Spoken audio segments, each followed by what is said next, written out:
This is the podcast with your host, Clinton Washington, and your co-host, D'Angelo Gillespie. Let's go.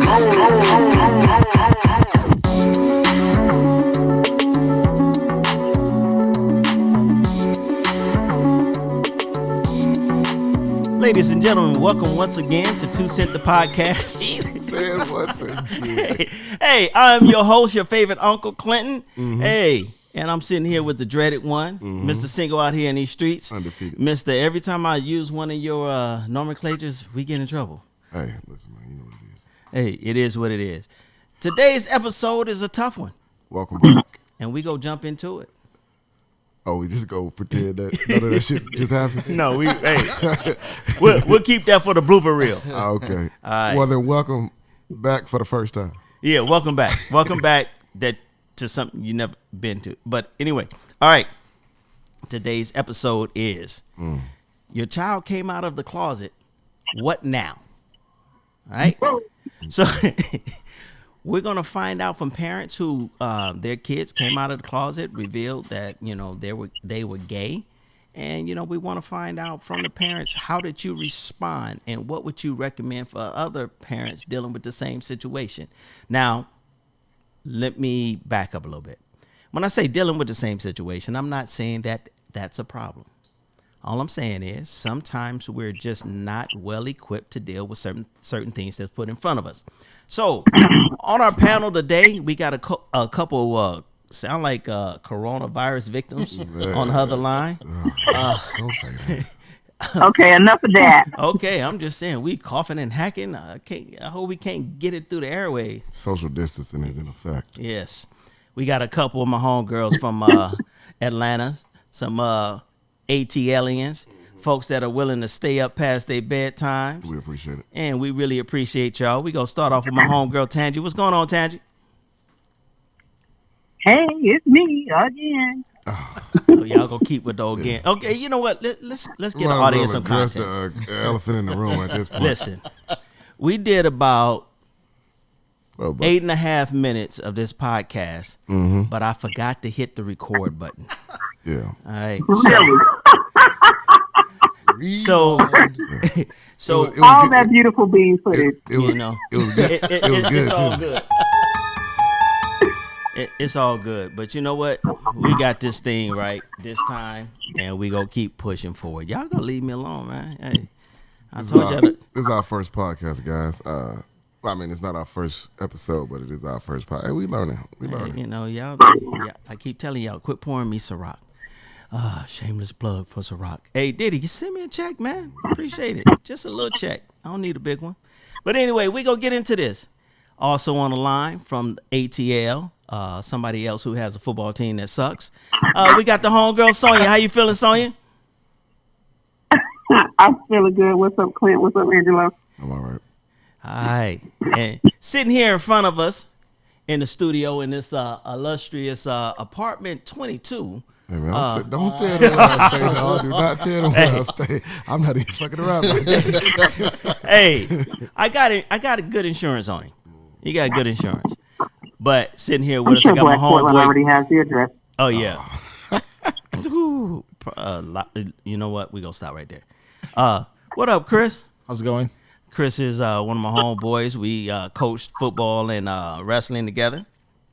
Some years ago, Chris came to me and was like, "Man, my daughter came out." I was like, "Okay, she came out of where?" Came out. Said she's gay. And Chris will tell you how that feels once we get back into it. But I got my other homeboy over here. He's kind of my favorite guy because he's a Lakers fan. He's got the 2-4 on right now, reminiscent of the homeboy Kobe. Rest in peace. But he's also a 49ers fan. All day, every day. Yeah. From the Bay. He also has a company called Almighty. What is it? Almighty what? Almighty Property Solutions. Oh, man, this man be out there. He be hustling. But you know what? He's another person that can relate to this topic today. Mm-hmm. So you know what? Since I did get a do-over, Tangie, I'm going to need you to come back with that same energy, and I'm going to ask you the question. Your son came out to you some years ago. What was your response? How did you handle it? Well, my son actually, I brought my son out of the closet. I say that because one Sunday evening, it's something that I had been just observing over some time, and I it was laying heavily on me. So that Sunday, I called him in the room, and I told him that I wanted to talk to him, and I asked him, was he gay? And he, looked at me. He got real fidgety, and he said he didn't want to talk about that. And so and he was very adamant about it. But I told him, I was like, well, we need to talk. So that night, he went to bed, and that next morning he came back to me, and he told me that he was. What prompted the discussion? I'm sorry, I just wanted to ask what prompted the I'm discussion? sorry, what did you say? What prompted the discussion?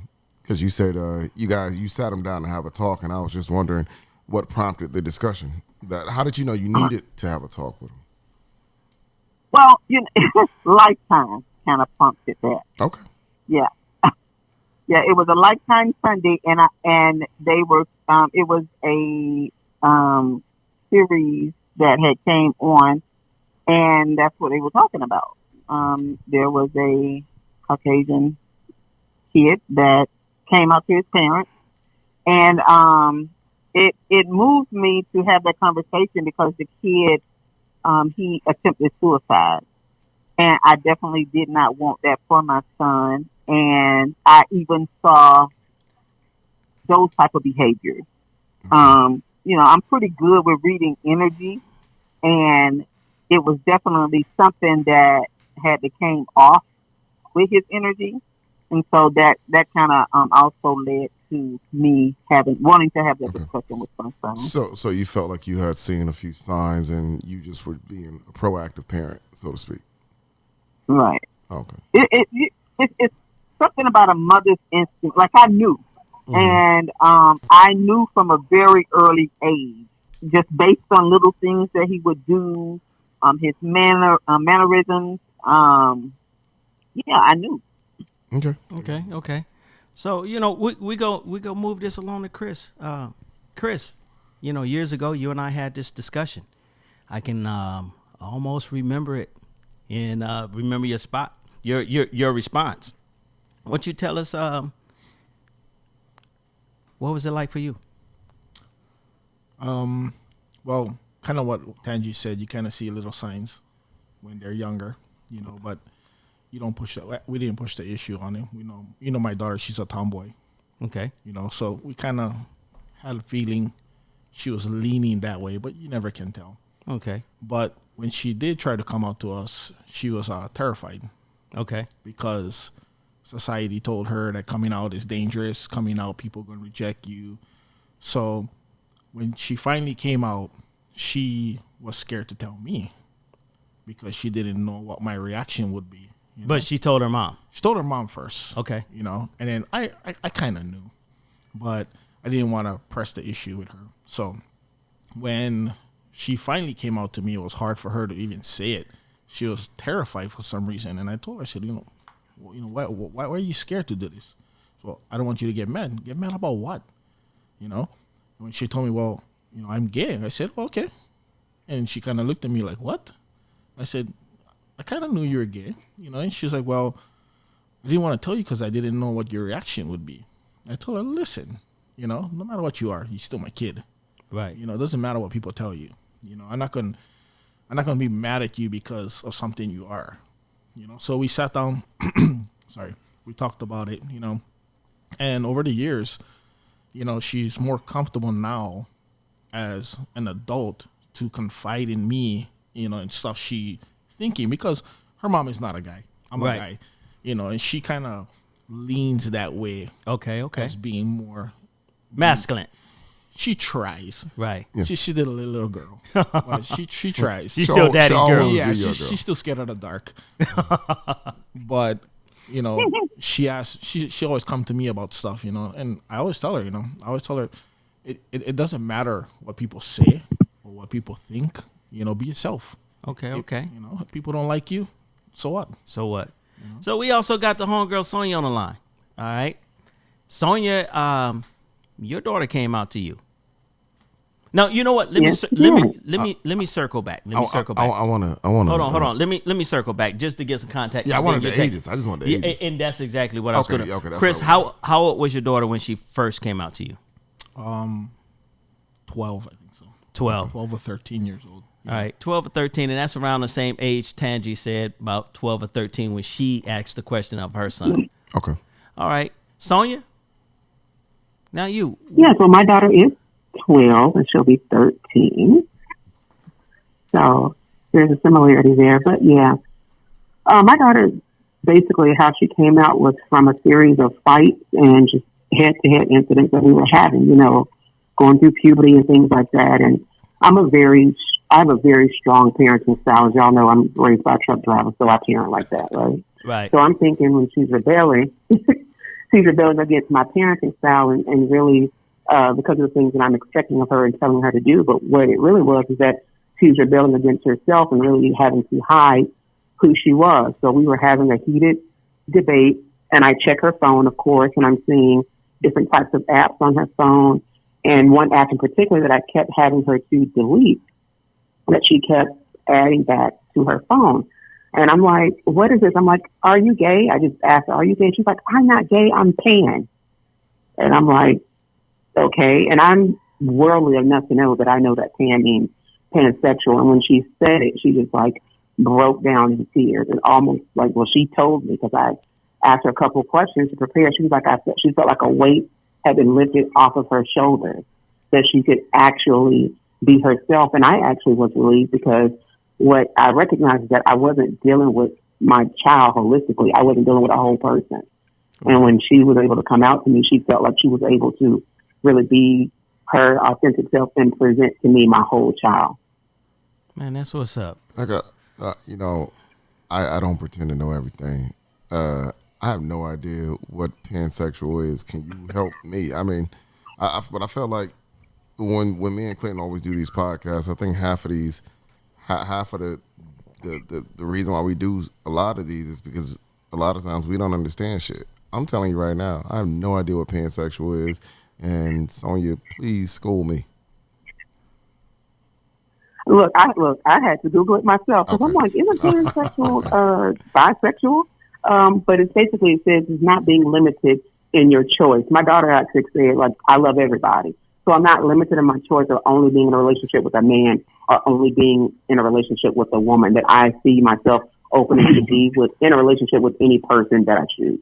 Okay. So now and this is not just the person, but whatever they identify with too is the important part. So whatever their gender or gender identity is, that I choose to be in a relationship with that. So if it's a trans person who identifies as a man or a woman, I leave myself open to the option of experiencing love with that person. Okay, so when you say pansexual, so it's whatever she's saying whatever she chooses. I mean, I don't know. Like whatever she feels. Yeah. Okay, so that connection goes. Okay, so whatever she chooses, but also whatever the person identifies as as well that she has chosen. So is pansexual also an identification like gay or lesbian or I'm asking. I don't know. I guess it's look, as far as I know, in my whole 8 months of education in the LGBTQ put me on game. Community, Shit, put me on game. I had to make sure I had that right. Okay, okay. I'm deferring to you, man. So before we move on to Ivan, one of the things that we obviously have found a common denominator is the age. But now the thing that I have to throw out there is this.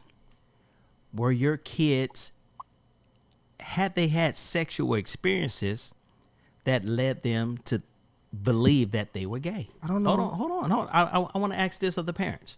Oh. I don't think so. Okay. I think it was just the feeling. I don't think she had that until probably high school. Okay. But I think for her it was more she knew. It was not had nothing to do with sexual contact. It just had to do with who she was and who she felt, that she bonded with. Okay. What about you, Tangi? No, my son he told me he was 20 before he actually ever had his first sexual. Wow. Okay. Yeah, experience. Okay. And Sonia, of course, you know, you 5 months into this. You're the junior. Your daughter just recently came out. And 8. Give me those extra 3 months. I'm 8 okay, months in. Get 'em 8 extra months 3. in. Correct me when I'm wrong. You know, correct me when I'm wrong. But 8 months into this, and and if it's not too personal for your daughter, because I don't want to violate her, has she revealed? Right. Has she had a sexual experience? She hasn't had a sexual experience, but I think at that age, I'm not going to speak to everybody, but, I've caught her watching, different videos or whatever on her phone or on the computer. But they were not gay or lesbian or pan in nature. They were just like every 12-year-old person I knew watched, videos of naked people. Yeah. So, Right. She had that experience, but not as far as a sexual interaction. I find it funny. My son was 10 when I realized that his porn collection was better than mine. It's really disturbing, It's easy in that. But it's so easy. But at 10, how do you find the free porn? Because I'm still paying. Let me tell you something. Just Right. I used to have to Ingenious. climb to the top of the closet and go into my father's Playboy. Yep. It wasn't no such thing as no goddamn digital. Get on your computer. I can't wait for AOL to damn dial up for me to see no goddamn ass. The shit. I'd be caught by the time this shit connects. Hey, am I a bad father when I wake up my son and say, "Hey, can I use your access to your porn collection?" wow. Am I a Their bad friends person? too. Their friends send them links and stuff. So I know I found links from other people at my daughter's school who had sent her links to sites. You know what I'm saying? Things like that. So Man, my friends don't it send me happens shit. because I keep a pretty tight shit around here. But it's just me and her. So when she go to school, All it it's like takes no is one holds kid. barred, and that's another thing. Right. All it takes is one kid to send a link, and before you know it, everybody in school got it, and there you go. Yep. So you know what? Yep. I saved the best, not the best for last, but I saved my guy for last. And the reason why this is 8 months is new, but your child was on the cuff of being an adult when she came out to you. Tell us about that experience. All right, so basically, I got a little bit of everybody's story. I got a little bit of Chris's story, a little bit of Tangi's story, a little bit of Sonia's story. Yep, I'm that guy. I saw signs. I saw some things. I didn't see things until 16. Okay. All up till the time I started seeing little changes in her behavior with her friends. It was she loved all of the rappers. Right. She loved all the videos. Oh, daddy, he's cute. I know when I get older, I'm gonna marry him. That same conversation you have with all your girls or boys. Same thing. They're watching the videos. They're seeing like I was a kid. Halle Berry, that's gonna be my wife. That's the way the kids grew up. So it was always that conversation. So for me to start seeing little signs of, hey, what are you doing? I come home from the grocery store, and she's laying on the couch in between the girl's legs. Hey, what are you doing? Get up. Yeah, we don't lay around like that. What are you doing? Yeah. Friends would always spend the night. One particular night, I happened to walk into the room, knocked on the door first, of course, because she's 16, and opened the door, kind of creaked it open, and say, hey, baby girl, I'm coming in. And she's passed out. Well, I go and grab her foot. Well, she's laying on the bed with her girlfriend, who I thought was just another friend from school, laying between her legs on her chest. And I'm like, oh, hell no. I mean, when you have a sleepover with your friends, one's on the floor, one's on the bed, whatever. Right. I'm used to her having 4 or 5 of her basketball girlfriends up there, all of them laying across the bed. But this is just one friend. Yeah. Passed out, laying between her legs, head on her chest. And I'm like, that's a lover lay stance right there. That's not a lover's friend. lay. That's a lover's lay right there. That's when you come in. That's when the 3-year-old comes in and walks in, and you look up and you laying on mommy, and you got to play it off. Right. You got to play it off like, I'm just me and mommy just wrestling. No, it's like, Had a rough day. I'm going to bed. yeah. So those are the things I started seeing. Okay. That I'm a thinker. My family knows this, and I see things. I don't immediately start attacking. I like to step back and kind of analyze and get as much information as possible just by observing. And I observed for a long time, and I saw differences between conversations with her older sister. They would talk, and they would whisper around me, or so and so would come around, and oh, let me go talk to my sister over here, or phone calls to mom. When she would talk to mom would be talking to her on the phone super loud, and then all of a sudden you'll hear, well, I don't know, and I would hear pieces of conversations. Well, maybe you'll talk to him later. Get to the mic. Maybe you'll talk to him later, and I would hear little pieces like that. They didn't think I was listening, but I was catching stuff like that for a year. Okay. So I got broke in the day before Thanksgiving last year. Okay. She's down at OSU college. OSU, what college is that for you Atlanta folks out there that don't know? It is Oregon State University. Home of the Beavers. Yeah.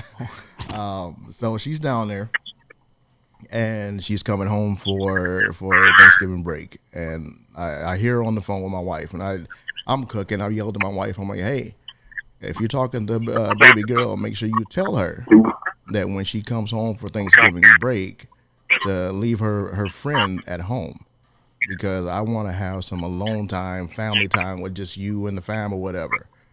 And again, the conversation went to a whisper. And I'm like, wait, why are you whispering over there? You were talking all loud a while ago. Oh, we're not talking about anything. So needless to say, day before Thanksgiving, and me and my girls have always had this thing where if you want to talk to me, no holds barred, you want to have that conversation about whatever, sex, drugs, rock and roll, whatever you want to talk about, just say, Daddy, we need to go have a date. So that was a conversation. My daughter said, tell Dad that when I come home, we're going to have a date and I'm going to take him out for dinner. And I knew right then what the conversation was going to be. I already knew where it was going. So, yeah, I met her at our favorite little Chinese food place. We're eating, we're talking about her college schedule, talking about basketball, this and this, how things going down there. And she's like, oh, we're good. And we eat, pay for the meal, and get ready to walk out. And I'm like, you good? All right, let's go. Let's roll. Let's go shopping. And she's like, oh, wait. I want to talk to you about something. And I looked at her dead in her eye, sitting across from me. I said, look, don't break my heart. Don't break your heart. That's all I said to her. I said, do not break my heart. And she's like, how am I supposed to know what's going to break your heart? I'm like, baby, you're my mini-me. And Clinton, you can vouch for this. This child is she's my True. firstborn baby. She is the spitting image of me. So I know all of her little idiosyncrasies and all of her little tales. And I'm like, you know that you're about to break my heart. And she's like, I don't know if I'm going to, how am I going to do that? And I'm like, just go ahead and say what you got to say. And she's like, well, me and so-and-so, we're together. Was I shocked? No, I wasn't shocked. I didn't fly off the handle, but she expected me to, because I had a reputation of being a hothead and popping off. Wait, hold on. Let's back up. You had a reputation. I had. It was long time ago. Long time ago. Yeah. He had a He's under reputation. construction. Don't judge him. That was 11 months ago. You had. Hey, me and God been good and did a lot of work in 11 months on me. That's why your company is called Better Almighty. say it. That's Huh? why my company is called Almighty, because he's always on me. Oh Lord, because I'm telling you, if Almighty wasn't there, I don't know what I'd do. If Almighty wasn't there, there would have been some table moving. Oh, okay.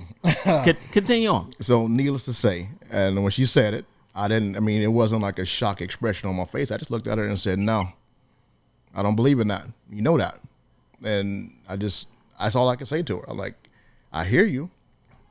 I'm looking at you dead in your eye. I hear you. I want you to understand I'm recognizing what you're saying to me. I'm not ignoring you. I'm not blowing you off. I'm not trying to dismiss what you're saying. But no, that's all I could get out. No, I don't. No, I just kind of bowed my head for a second and said, no, And she couldn't get a word out after that. She just cried. And I moved over to the other side of the table and sat beside her, put my arm around her and said, baby, I love you. You're my firstborn. The hell or high water, you're going to ride to die. Okay? You mine. And this has been something I've learned from an early age. I can love you all day and hate your situation. Okay. I can love you all day and not be proud of a decision. If you came to me and when we found out, I won't get too deep into this, but we found out she was smoking weed when she was 14. Found out she was sneaking off and hanging out with the friends and everything.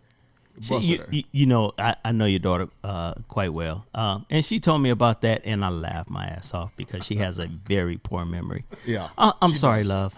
Uncle Clint, sorry, but I had to tell you a secret. Her memory sucks. Probably from smoking weed.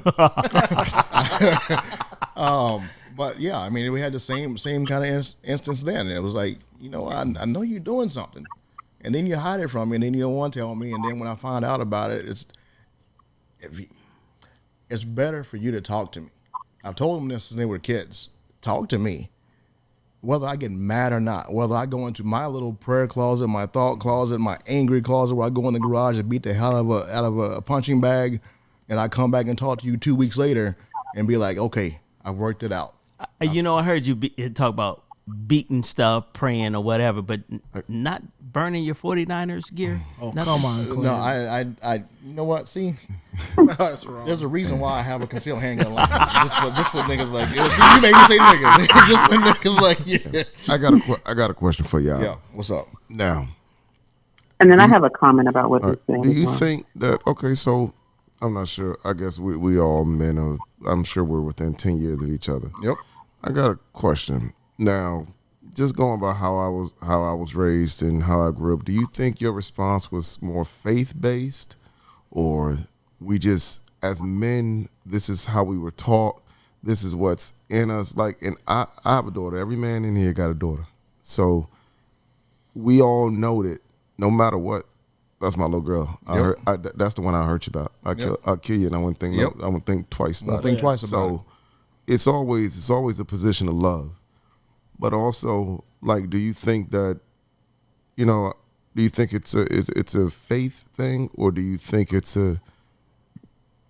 this is not what I would want for you because I know the stigma, I know what you are going to tackle at this point. Bro, it's so many different avenues I come from because I was raised in a faith-based family. Exactly. Yeah. Southern Baptist. Me too. Raised in Texas. I hear you. Back and forth between California and Texas. So I would spend half my time in Texas with the Southern Baptist hardcore. You know, it says it in Leviticus. It says it in Revelations. Man should not lay down with mankind. That's the way, you know, you see that. And then so that's in my head from day one. That's why I asked you. Okay. Now, as I got older, I fell in love with science. So my science brain and my religious brain is always battling. So I'm always like this natural guy. Like, look at nature. Nature don't do this. Yeah. Like, if you look at the nature of this world in general, we are the only creatures on this earth that are not performing the way we were made, and in accordance all the way through. We got all these different things now. You know, we're doing this acceptance thing. If it makes me feel good, I should do this. And then gay. If I feel this way, I should do this. Then you got transsexual. If I feel this way and it makes me happy and I'm not hurting anybody. So it's that nature side. It's like nature doesn't do this. What are we doing? I think the human nature is perverting what we're made to do. Naturally, I say boy, girl. That is a basic knowledge of a human cell. To reproduce or pass on knowledge. If you're in a safe environment, you are man, woman, female, male is supposed to reproduce. That's the way it's supposed to go. So it's a battle always, but either way, it still turns out boy don't work for me. Girl don't work for me. Before we get too far for this, I want to say this before I let everybody else chime in. I appreciate you. And I'm going to tell you why I appreciate you. I appreciate you in a world of politically correctness and how everybody should feel a certain way. I appreciate you being your motherfucking self. Yeah. And no, serious.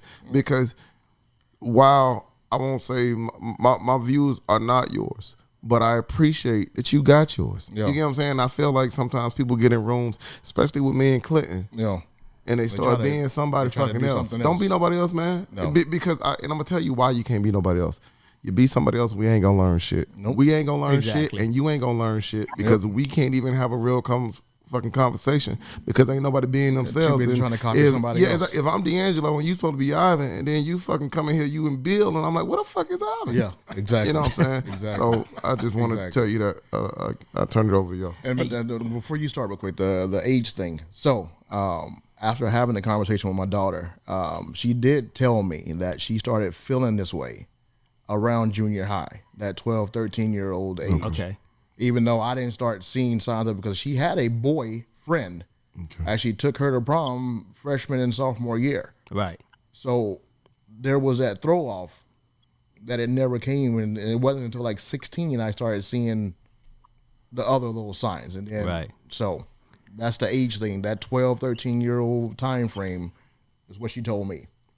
you know, it's something to this being Uncle Clint. People have a tendency to feel comfortable talking to me about things. I've known Tangi since the early 2000s, and when her son was in high school, I sponsored him for I can't. It was like a military school program, and the other kids that I had sponsored told me that they thought he was gay. And I didn't have the courage, nor did I want the courage to tell Tangi that this is what the other kids were saying. But years later, you know, we talked on the phone and she told me, and I was like, for me, it was a weight lifted, because it was like, I felt as though I was hiding something that I had heard from her, even though I wasn't involved in that. But I felt like, was I supposed to tell her? But one of the things that I did learn from a friend of mine who's gay is that don't bring me out the closet. I'll come out in my own Absolutely. time. Right. Hey, Sonia, you had something to say. Go ahead. Yeah, I just the gentleman who was talking about his daughter who's at OSU, and he said he asked her, don't break my heart. That actually lingered in my spirit a little bit, and I appreciate his authenticity, but I'm like, damn, that's rhetoric that's hard to swallow, because when you tell someone to don't break my heart, what it's saying to my child is that now I have to pick and choose what I'm going to say and what I'm going to express to you for fear that it's going to disappoint you. And I think that is just, in my opinion, it's kind of reckless to say things like that, because what I don't want to do is close off a part of myself to receiving my child in their entirety. And I think that really makes them, brings them pause for concern when you say things like, don't break my heart. So it's like, okay, if I decide that college is not for me, do I tell that because that's going to break his heart? If I tell, if I decide that I'm going to choose another career path, do I tell mom that because that's going to break her heart? So that rhetoric for me is problematic when I'm thinking about somebody who's processing all these different emotions and then have to also take on what the effect will be on the person that they're delivering that information to. So to answer your question on that, we did that very same night. I told her that she needs to come talk to me. I said, before you take off and go back to college, because she said she wasn't staying for Thanksgiving. She said, I'm leaving, I'm going back to the campus. So I said, you need to come talk to me before we go. And that gave me, it was like 3 hours between the two talks. And I had time to reflect on what I did say. And I looked at her and I wanted to make sure she was good before she left. And I hear what you're saying loud and clear. Some things, they take it, they're already going through so many things. They already got all these mixed emotions going on about everything. And I did talk to her and say, look, I hope you didn't take it the wrong way. I didn't mean it that way that you can't talk to me. That's the whole point of us having these daughter-father dates. It's the reason why we did this. It's the reason why I set it up. And so, yeah, I did have a talk where I said, baby, look, I'm sorry that I made you feel that way. I'm sorry that I put you in a position where you felt like you had to pick and choose what you can tell me and not feel rejected or whatever. And so I did make sure to correct that before she left. So, yeah, I did recognize that after I said it. So, Chris, That's what's up. hey, thank you, Sonia, for asking that question. Chris, give us a little bit of feedback. So, to Ivan's defense, I honestly believe that respect in somebody's house is one of the biggest things. And if you live with somebody, then you shouldn't be hiding anything from anybody. Right. Especially your parents, And like I always told my kids too, it doesn't matter what you do. If you tell me the truth, we can fix the problem. And the whole thing when I'm listening to Ivan talk is that, he's seeing the whispers and he's seeing all of this happening, Right. For me, if you honest with somebody, even if you hurt them, that's the best way to go At least about it's it. out. Yeah. Right. That's the best way to go about it, because if you start lying, then you got to make up another lie. You got to keep on going on that. Exactly. So, like for me, even in my house, I tell my kids, I said, I don't care what you did. I don't care if you shot somebody. Come and tell me. We can fix shit. But that's the thing though. But We know where to hide bodies. yeah. But if you lie to me, then I'm gonna lie to somebody else on your behalf because I don't know the truth. Absolutely. Then you start You putting know? us in a position, Yeah, exactly. trying to defend you, and we don't even know the whole truth. Exactly, we're trying to defend you, and then And I we can't look help wrong. you. I can't we support can't do you. anything, you know. And my kids know this, you know. They can tell me anything, you know. And I'm always the one that they call to come fix stuff. But I always tell my kids, I said, no matter what you do, you know, don't lie to people. Be honest. Yeah. Be honest with people. Be honest with yourself. Because if you're not, then all you're doing is living one lie. Right. You know, and then like, and another thing with the faith-based thing with Ivan, in my culture, you know, we're not really faith-based the way you guys are. Right. You know? No. When you say you guys, let's. Oh, I sorry. Where you like, from? I'm like, sorry. I'm from Hawaii. He meant me. He meant me and Hey, Ivan. We ain't okay. talk about this heathen right He was, here. Clint was like, okay, cut, time out. Let's Hey, Quentin don't so wanna we be no. inside. Hey, No, me and Let's get what Ivan, we you're right. talking We are straightening around southern. here. We are southern face, but we ain't talking No, about no, this I heathen want- right here. you know, for those who are listening, Chris, where are you from? I'm from Hawaii. And what is your race? I am Hawaiian Puerto Rican. Ryan? Man, you Puerto Rican? Yeah. Boy, you cleaning up Bro, all so of hey, them. man, you all of you them. know what? Hey, Chris said he ain't leaving us. no wonder Chris' wife look at him like that. You know what I'm Ain't saying? no pork safe around them. You got the pulled pork, you got the chicharrones, boy. He doing his thing over there. You know. All right, Chris. You know, just saying the whole faith-based thing, you know. Right. In my culture, we believe in many different things. You know, we don't just normally believe in God. You know, my grandma was Hawaiian, so she believed in many gods.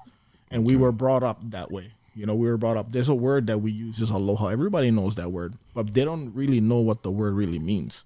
Okay, educate us. Okay, so the word aloha is love. It's hi, bye. It's everything to us. You know, like how you guys say what's up. Right. Aloha is the same way. You know, and the one thing that when we were kids and we were taught is that, you know, if you want respect from somebody, you give them aloha. Right. You know, like with me and you when we first met, right? Right. I give you the benefit of the doubt no matter what. I mean, we sat in your garage going back and forth about politics because we on the opposite side. Exactly. But at the end of the day, you know, you my boy. Yeah. You know, and I'm gonna give you the respect that you deserve, and in turn to me. Exactly. You know, and like for me, the whole faith-based thing is kind of I mean, it's kind of on the back burner. I honestly believe in God, I do, but I don't really like practice it. You know Right. what I Right. mean? And you know what is? I grew up a Jehovah's Witness from Damn. about the age 5 up until 18, and they had this book. It was called the Youth Book, and one of the chapters said masturbation and homosexuality. Now, when they start teaching you this youth book, it's right around the time you're going through puberty. Right around the time when you're learning to masturbate, right? So now it's this chapter in this book that's telling me that if I'm masturbating, I'm a homosexual. Whoa, wait. Scared the shit out of you. Yeah, I know. Right. I ain't never- So now it could, because it says, So you were gay since you were 2. you know what, man?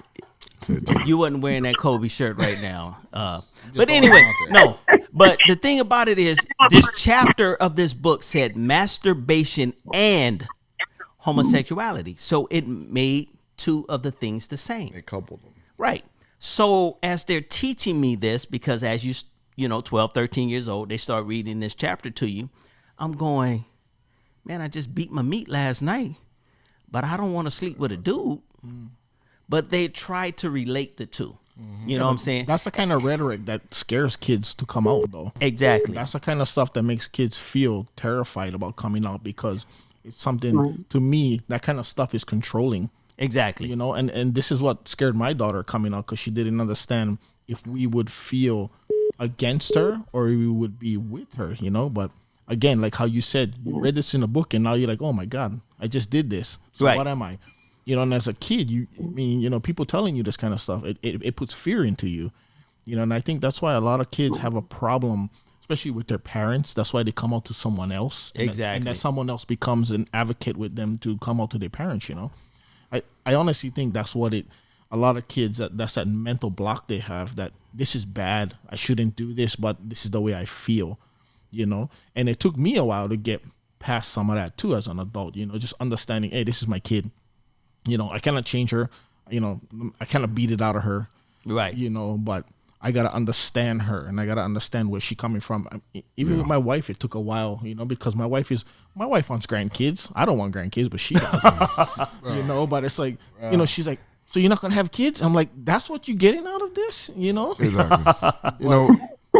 Hey, so let me ask you your question, Tangi. I started out with you first because you've out of the people that I know, your child came out, so many years ago. How is that relationship now? Oh, we have a great relationship. Now, with it being homosexuality, and Tangi and I grew up in the same religion, all right? So with Nicholas being a homosexual and he's open and he's proud, are you having a problem with that? That's a loaded question. Yes, I know. It's a very loaded question. My mind just went 1,000 ways. Yeah. Now that he's an adult, I'm a lot better with it. But early on,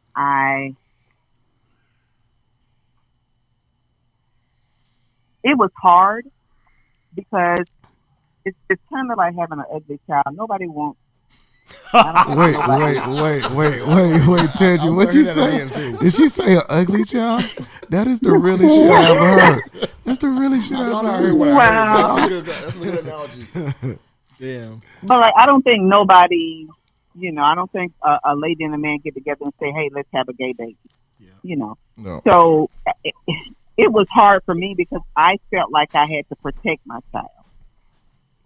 Because I grew up in South Georgia where, to be gay. I mean, even in 2020, I still hear some of the older people refer to gays as faggots and, all these derogatory terms or whatever. So I just felt like I had to protect my child. And, him choosing to be gay, I mean, it's his life. But I just wanted him to understand that along with their lifestyle, there's a lot of things that come with it. And so as a parent, nobody wants their child to have to go through that, to live their life. It's scary. And their best life. So that was the hardest thing. But we have a really good relationship. We're able to talk. So, yeah. And for me also, I came from a very religious family. And in my community growing up, even for myself, my family was kind of like, this is going to sound crazy, but we was like the Cosbys of Tipton. So any and every thing, like we were always under the spotlight. So I had to check myself as the parent and say, hey, is this a problem because my son is gay, or is this a problem because I'm more concerned about what the street committee is going to be saying? It's weird that you said all that, because my next question, Ivan and Chris they both have daughters, and I believe like it's even another stigma to be a man, a black man at that, and be homosexual, because I feel like it. Not only are you homosexual, but now people take that as an opportunity to take shots at your masculinity and your manhood. It's a double whammy. Exactly, because it's like I got friends that are black men and they're gay. You probably still shouldn't try to fuck with them because they still grew up where we grew up. Yeah, and if they you still really, got hands. But that's how I look at it, because it's like, I think growing up, and like I said, we all about the same age. I feel like we all are trying to understand, especially if you are not homosexual. I think a lot of this is understanding, processing, and then learning to live in this new world, because we all grew up in a world where a lot of this was shunned. So if we are here now and everything is to be what it is, I think sometimes trying to navigate this shit the right way, because hell, we all done grew up with partners, then you find out, oh, well, this guy's gay, and it's like, yeah, you probably still shouldn't fuck with him, dog, because we're you know what I'm saying? I think there's a thing too that we don't want to have we don't want to have black people to have yet another struggle. That- You know what I'm saying? You It's know like, what, Sonya? you know, Shit, you said a mouthful right there. You're Yep. right. yeah, Because we don't want to have to add that on the backs of our black men, our black women, when they already have so much shit that's against them. Right. It's like it's one more thing. But you know, but being gay, you know, and like that again, going back to that rhetoric, and I don't like to cherry pick, but words matter, right? So when the young lady said, you know, when her son chose to be gay, well, he didn't choose to be gay, because who would choose a lifestyle of belittlement and having to be in the closet and not have to express who you are? If I had the choice, I would choose something else. So when we say get what you're choose, saying. I just want us to think about the words that we use, right? Yeah. How do you feel about that? so- choose. well, That was a conversation I had with my daughter, and goes back to my faith a little bit, because that's one thing that God gave everybody was a choice. divine reason. That's so when people say I don't have a choice, I don't know. I'm struggling with this. I'm within a year of me finding out. So that's I'm at that point right now. It's like I'm wrestling. I get what you're saying. Where I gotta. I'm looking at my faith that is strong, and I'm deep, and don't get me wrong. I'm not one of these strict Christians. I'm drinking a drink right now. I smoke my cigars. I got bad language. And So what you're saying, Chris? You choose bad football teams. But check it out. So come Ivan, on what you're saying Shut up, is Clint. this is still. So what you're saying is you believe at some point of this, it's still a choice. I think at the core it's still a choice, and that leads me to That is your opinion, man. But I know Whoa, Sonya, wait. I want piggyback to your point. Let Right me here, let Ivan finish, Sonya. I'm gonna let you. I'm gonna real let you. quick. That's not me. That wasn't me, huh? I thought that was Clinton. My bad. I'm sorry. So When we grew up, we didn't have the access to be bombarded by information so much. All right, the TV was just starting to get 24/7 when we were kids, right? Yeah. We remember TV going off at midnight. Dun, dun, dun, dun, you know, we remember. Mash, come on, better take you out of sleep. You're showing your age now. And this piggybacks Clinton. You know, his 10-year-old's got a better porn collection than he does because everything is so readily available. Yep. Look at society. How has society conditioned these young kids? That everything you look at, the rap artists are gay, the movie stars are gay, the politicians are now gay, the preachers are gay. It's like, what? I mean, you are bombarding everything. Every TV show you see has a gay designer, designing an apartment for these two gay dudes and this gay couple over here and this. I mean, it's like we're conditioning. I understand what you're saying. But hold on. Wait, Clint. I gotta address Ivan right here. Hold on. I can't let y'all even get out this good. Okay. Because Ivan is suggesting an agenda. But I'll just say this, and I'll play devil's advocate to this. Is it an agenda, or are we just seeing the big picture? Now, hold on. Let me piggyback on that. Well, that's what I'm saying. No. Let me piggyback. I'm trying to figure out, is Ivan saying, I say to Ivan, it's not that they are introducing it. It's that they are removing the blinders. Now they're moving maybe they're just, and I say maybe because I don't goddamn know. Ain't nobody fucking. Let me add an F on that. Yeah. Let me add an F on that. Yeah. How about Is the one, it- look, Clint, wait, you have wait. to run this like 2 cents after dark, a minute. Yeah. So listen. Is it an agenda, or is it the fault of the parents? Whoa. I know I get your attention. We ain't saying about no fault. No. No, And man, we ain't let me talking tell about you that, why. man. Hold on, man. Hold on. Let me Different tell you. Let me explain to you why. conversation, Let me explain to you why I'm asking this question. Don't bite on this song. At 9-10 years old is when you're coming into your sexual curiosity.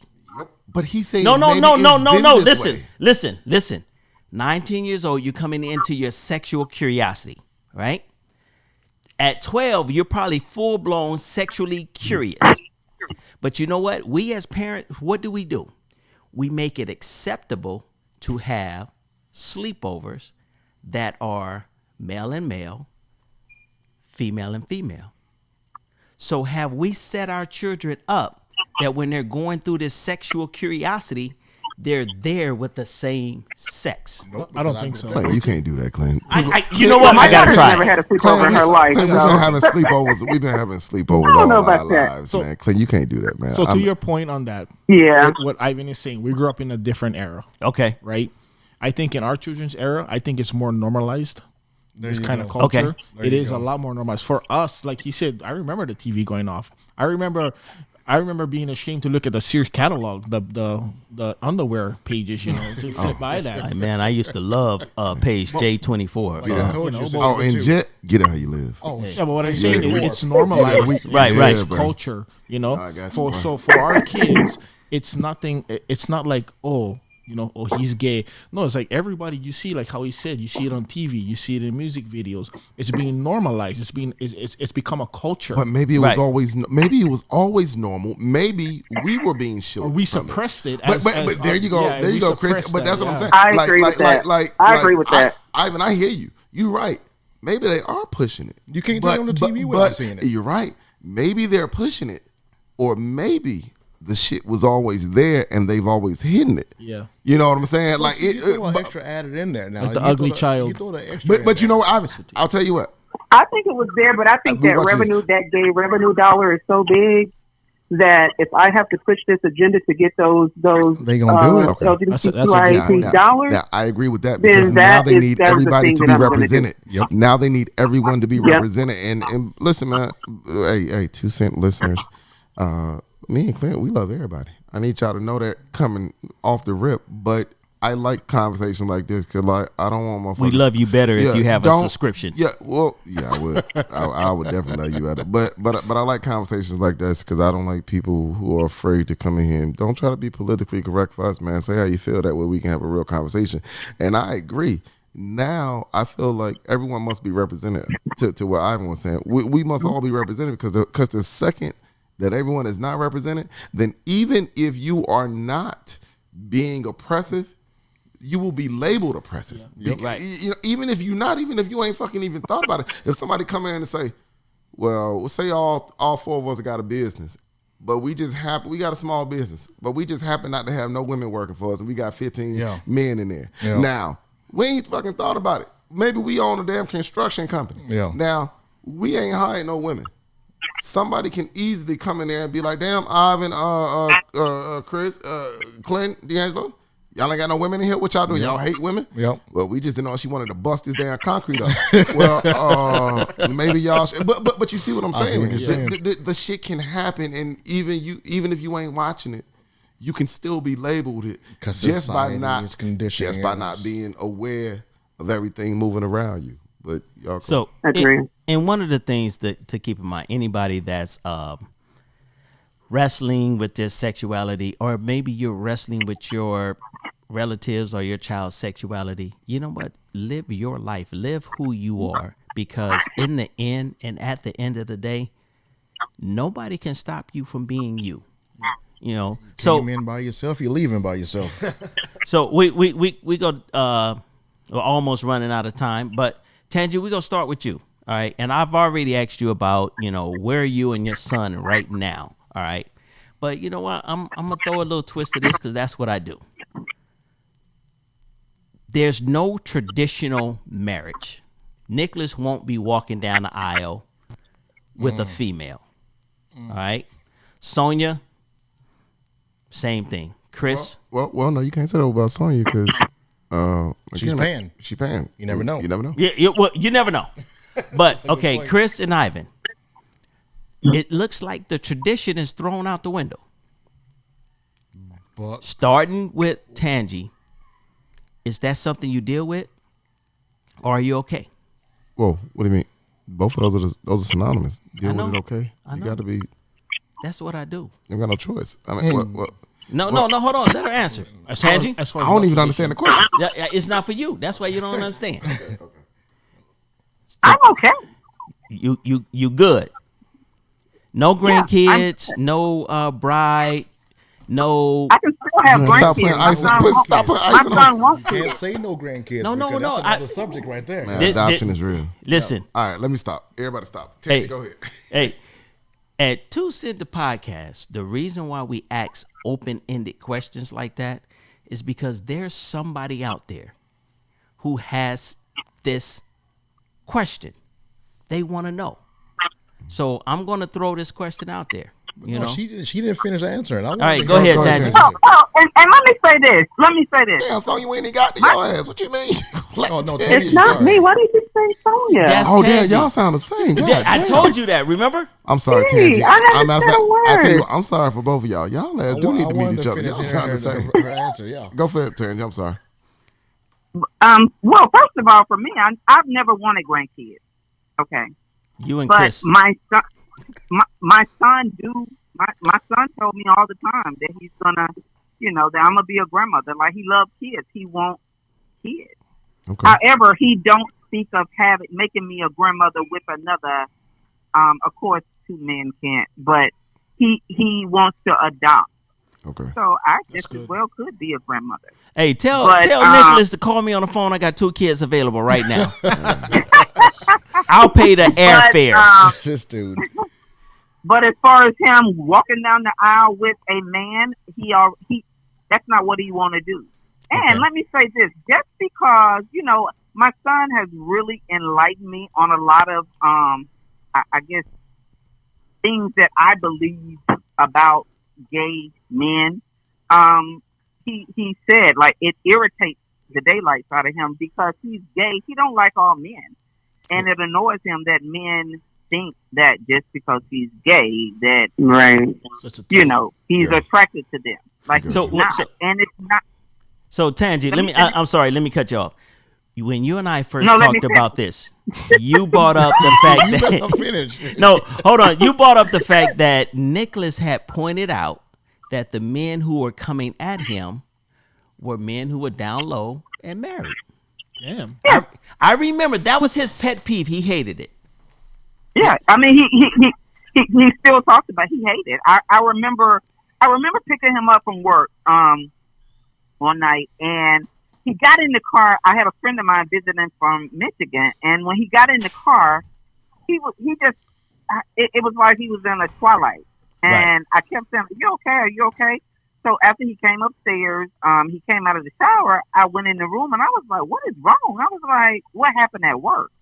And so he told me, he said, like, "I feel so nasty and I feel so sad." I was like, "Well, why?" So a family had came. He was a server.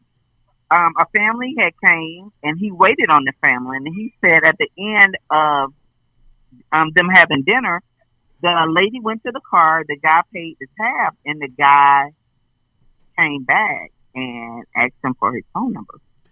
Wow. And the Very guy good. even went as far as calling up to the job, and making a proposal or whatever. Wow. But it bothered him because he said, like, it's so unfair. Like, why do he get to not have to walk in the shoes? Perpetrate the marriage Why and does he, then down low. pardon me, what did you say? Yeah, perpetrate the marriage and then on the down low get to be secret. Right. And not have to deal Right. with all the judgment. Right. Right. Okay. And Sonya, you sitting over there quiet, and we go get Sonya's name right. Yeah, you done got Sonya and Tangy mixed But up. I've been quiet. I can't Boy, keep they fussing. sound exact. Y'all sound a lot alike. I told you both of them are on 10. Both of them on 10. And Sonya is the quietest. This is the first. The This first. is a goddamn first time in life. And when we tell everybody tomorrow night, somebody else is louder than Sonya, they gonna be like, "You lying? You lying?" Sonya, You know, I just wanted to make sure that the points that I made were appropriately articulated because I really have passion, as you all know, about this subject. So I wanted to make sure that She had nothing to was bring her distracting from the degree to message the that I was trying to podcast. deliver. Hey, Sonya, I appreciate you, baby. You know I do. But Sonya, But I want to answer you your- have Go ahead, Clint. the middle schooler. How are you going to Yeah. help them navigate this? She has to navigate a whole You know lot. what? But you know what? I think it's coming at the perfect time because, like you said, middle school is a school, right? And they go through so much. I just add that shit to the list. You know what I'm saying? Okay, Like, okay. not being able to make friends. Because my daughter's already, she's socially awkward. She's the only child. She doesn't get a lot of interaction, especially since the pandemic. Like I said, she has 2 first cousins. They're 25 years apart.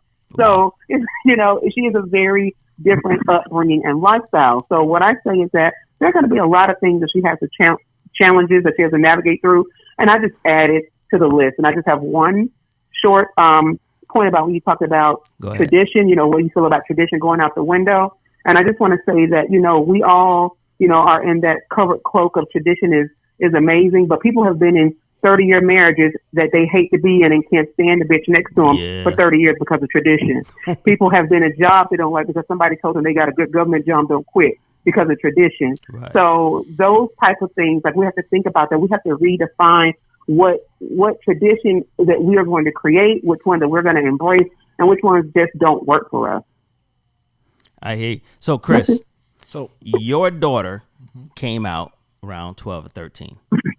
Sonia's daughter came out around 12 or 13. What advice would you give her being a 8-year veteran into this somewhat? I think she hit it on the nail, though. As far as you got to change your whole lifestyle. Everything you thought was normal in your life is going to change because now this kid is going to need you. And now you got to figure out, okay, how do I protect my child but let my child grow, right?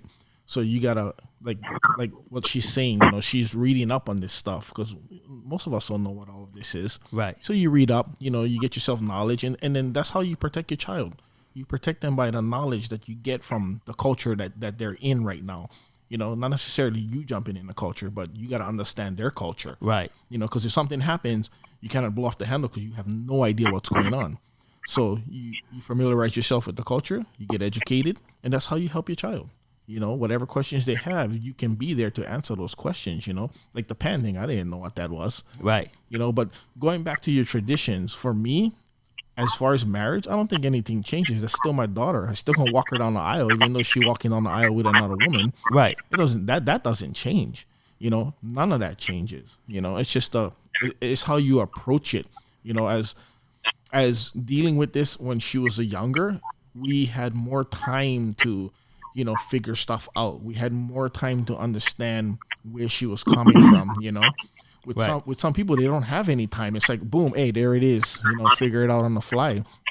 But tradition-wise, some stuff are going to change. It's not going to be a man and woman, but they still want to get married. They still want to have a family. None of that changes. It's just the way you approach the situation. Okay. So do I get to be the bad guy then? No. So, Tangi, your son came out. Your son came out years ago. You are the most experienced parent on this panel right now. What would you say to Ivan, whose daughter came out a year ago, how to help him make the proper adjustments? Damn, Clint, that's a good question. I would say just pray for him. Just be supportive. Don't make it about you. It's about them. Just be supportive and, just be there and let them know that you are there, for them.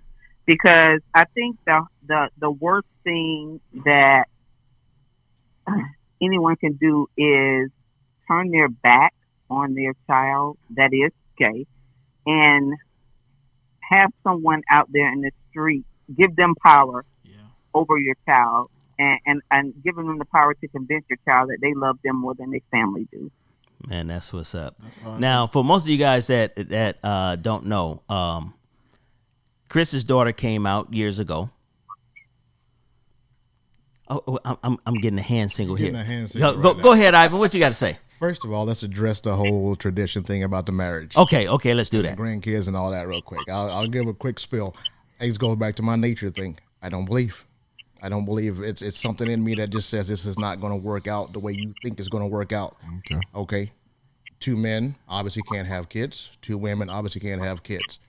So they have to either adopt or they have to rely on science to help them do something that they can't naturally do. Which goes into my point of where I'm still struggling with this wasn't meant to be. Own it. If you can't naturally do something, if you're having to actually put something artificial between you and whatever you're doing, it was not naturally meant to be. So I'm going to put that right there, and I'm going to put that on the table and leave it where it is.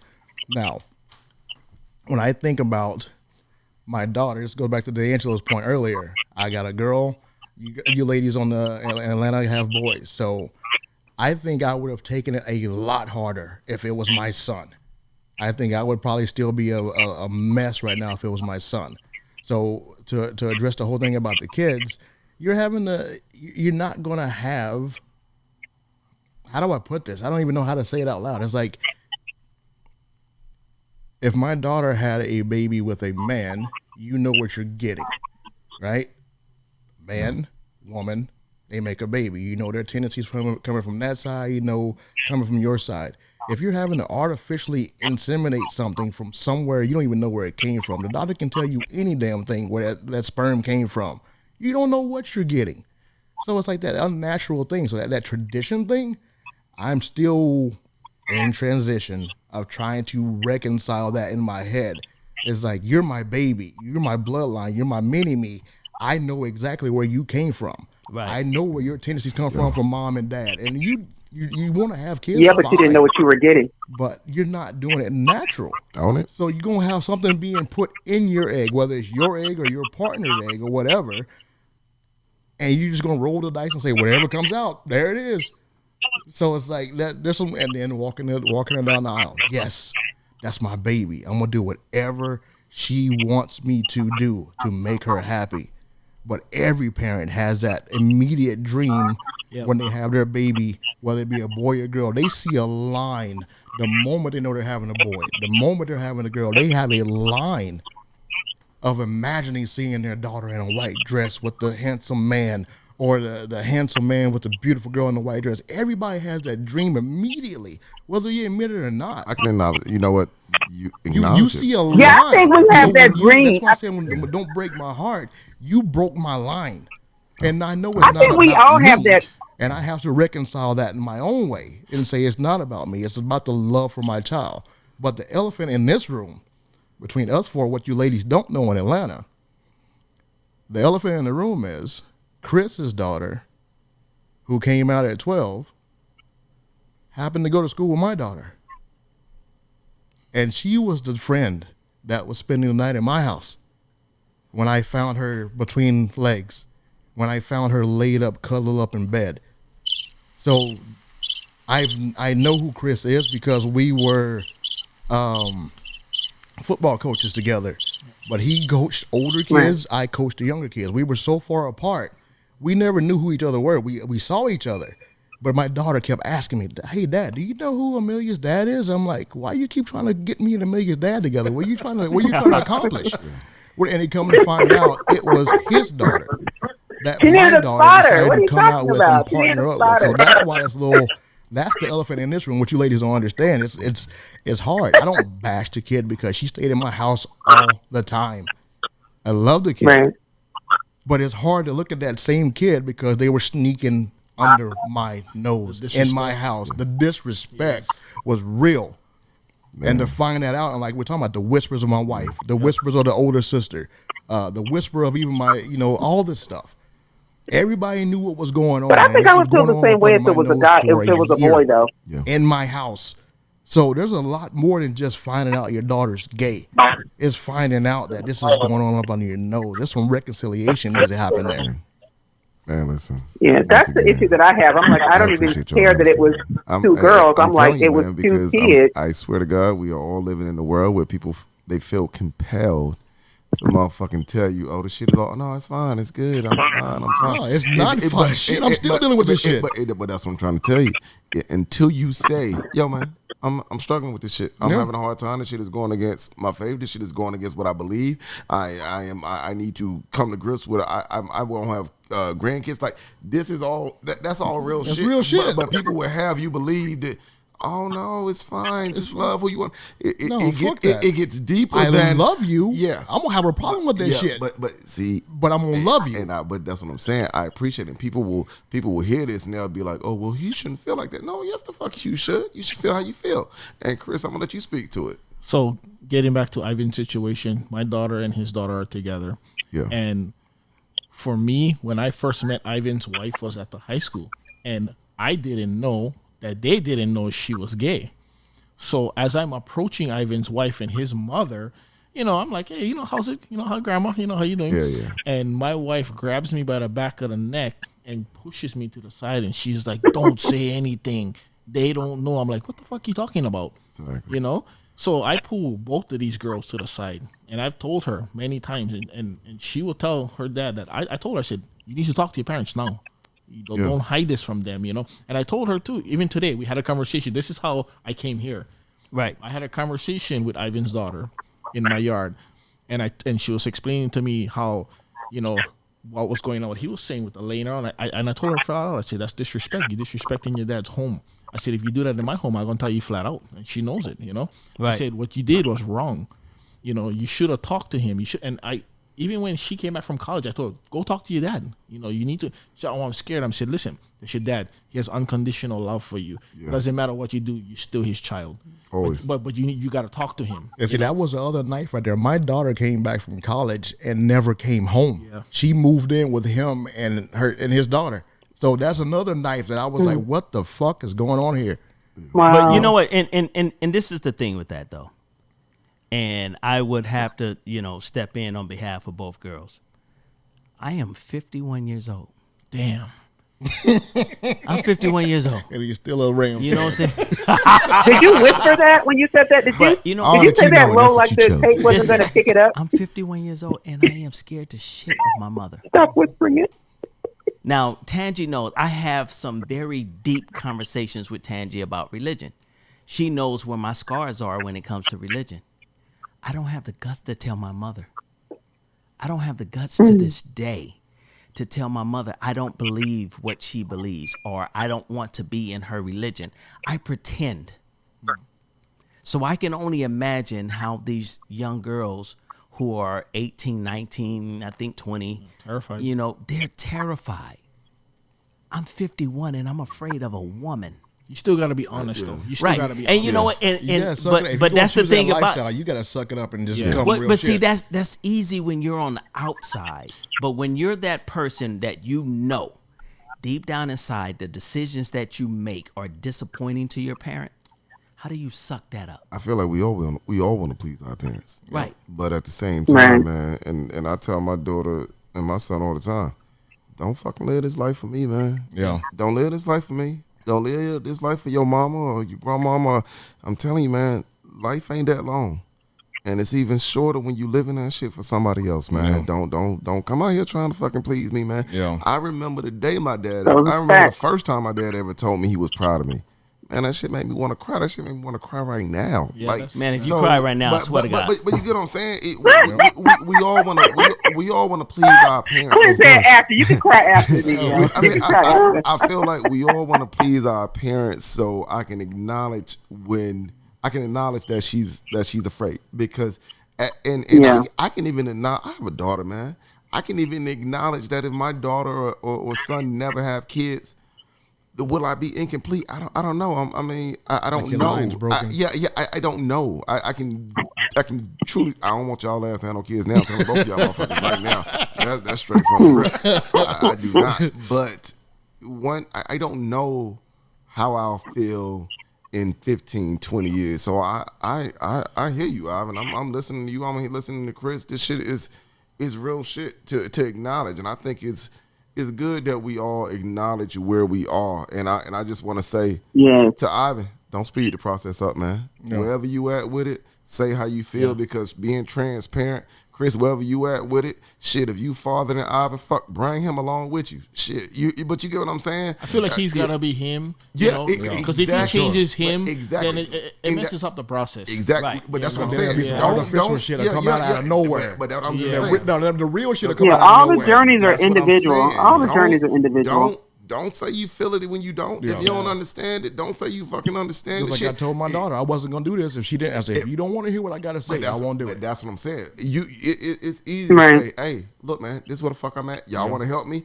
Y'all better sit down and talk to me about this shit. Yeah, But be don't honest, don't just say I'm making shit up or I'm not right to say it. Of course I am. This is how fuck And I that's feel. where a lot of people get things messed up too. Exactly. They want to force people. Well, your wife accepted it, the sister accepted it, the brother accepted it. How come? What's taking And as you soon so as they long? and as soon as they name get to be Ivan, y'all should start talking to Exactly. me. It's like you can't force me to be where somebody else is. Exactly, player. Just because you're able to reverse your views Yeah. so quick, just because Right. it's your child. I feel you. Don't try to put this shit on me. Yeah, that's my job, but I can't go back on 42 years of belief Hey, you where you and at, just man. switch over just because you want me to. That's my child. I love her, but I damn sure don't like what she's doing. Yeah. Hey. Absolutely. Hey, Own it. so this has been another episode of 2 Cent the Podcast. Clint said, "Get the fuck off." You know what? And you know, Take y'all ass home. It's over. hey, you know, give That everybody was one to last wrap word. it up right Hey, there. look, Wrap You it give up. everybody one last word. listen, my drink cup is empty. Hey, Well, get the fuck I up get- and get a drink and give everybody a Hey, last. Sean P. Diddy, Daddy Combs, my cup is empty, Hey, they and want- I'm enjoying that French. they want a last word, Syrah. man. Give them ladies Hey, the last word. So, Sonya, give us your last words. I'm just saying, support your kids and educate yourself, and go on your own journey in your own time. Tangi. Not about you. Be supportive. You just love your child where they're at. okay. All right, we gave the ladies the last word. That's what we do. Oh, gotta let the No, fellas I'm say not something. finna let them say nothing. Oh, they yeah, I can't they say shit. they 49er Hey, they- fans. Hey, man, let them say They something. they messed up the Super Bowl last year. Don't make me Hey, take Do at we least we got really there. want to talk to these guys? All right, Chris, what do you got? I just said just be honest. Okay, Honest in life. Ivan. Mine is simple. I'm a lover of people. You know what? You really are. And that's what it comes down to when they talk about my religion and nature and all this stuff. When it comes down to it, rule number one, I love my God with all my heart, my soul, and my belongings.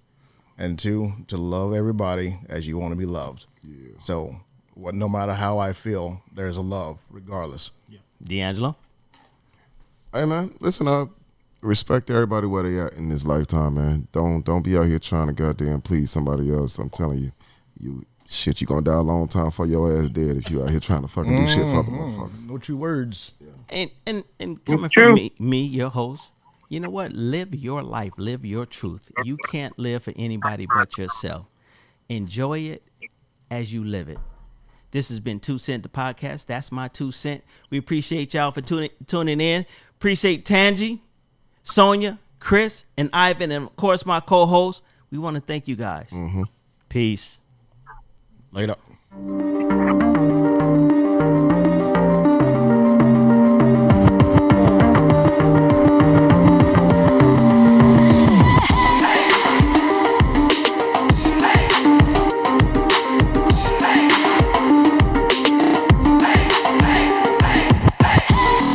This has been 2 Cents, the podcast, hosted by Clinton Washington, with co-host D'Angelo Gillespie, brought to you by Underway Entertainment and Pound the Pavement Productions. Thanks for listening.